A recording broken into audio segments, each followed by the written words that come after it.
Manchester में पाकिस्तान का यौम आज़ादी नहायत जोशो खरोश से मनाया गया।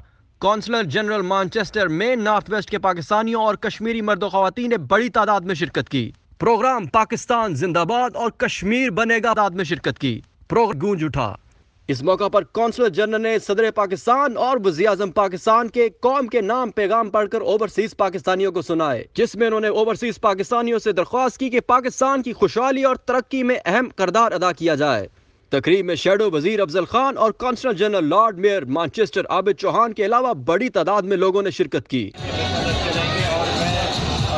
करता हूँ कि जो इंटरनेशनल कम्युनिटी है वो उसके बारे में खास और ये इमरजेंसी मीटिंग की जाए ताकि ये मामला हल मिला कि हम अपने कॉन्सुलेट में यहाँ पर अपने पाकिस्तानी भाइयों के साथ सेलिब्रेशन कर सकें इंडिपेंडेंस डे पे। और मैं ये बताना चाहता हूँ कि क्योंकि मेरा ताल्लुक पाकिस्तानी क्रिश्चियन बरादरी से है और मैं ये दोबारा याद दिलाना चाहता हूँ कि पाकिस्तान बनाने में मसीहों का कलीदी रोल रहा।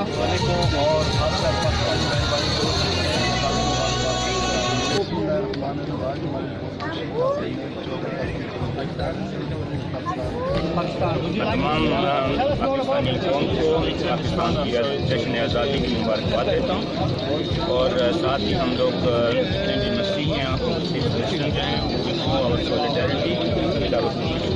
This is a really important day for Pakistan and also for us here in the Diocese of Manchester, because we're linked to the Diocese of Lahore in Pakistan. A very strong educational link between our schools here in Manchester. Today is a very important day to all the Pakistanis and everybody else in the whole world to celebrate another independent state. And today we should stand together to fight against injustice and also to pray for unity. No more fighting. We are all brothers and sisters.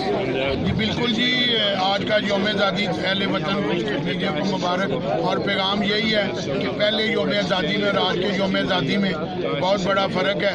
एक India के prime minister ने 1.5 अरब की आबादी को जो है ना वो एक ऐसे रास्ते में धकेल दिया है कि अभी उसका रास्ता जो है ना वो कश्मीर की आज़ादी की तरफ जाएगा।